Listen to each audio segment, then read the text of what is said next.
In this video, we'll be looking at how to require your volunteers to view and update their profile information in CERVIS. This is something we recommend doing on an annual basis to keep your volunteer information up to date. From the main dashboard, click Search Manage Volunteer Database. Leaving the search field blank, click Search Volunteer Database. And under the Volunteer Search Result Listing heading, click the checkbox to select all the volunteers returned in the search.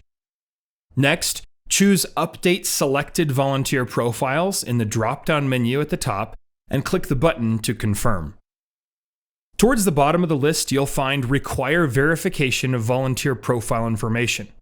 Select the checkbox next to this option and click Select Items to Bulk Update. Choose Yes in the drop-down menu next to Require Verification of Volunteer Profile Information, and then click Update Volunteer Information. You'll be asked to verify if you'd like to complete this bulk update. Click Yes, Proceed with Bulk Update to complete the action. Now, the next time any of your volunteers registers for an event or logs into CERVIS, they'll be required to review the information contained in their profile, and if you've updated your terms and conditions, or it's been a year since the volunteer last accepted them, they'll need to re-accept those as well.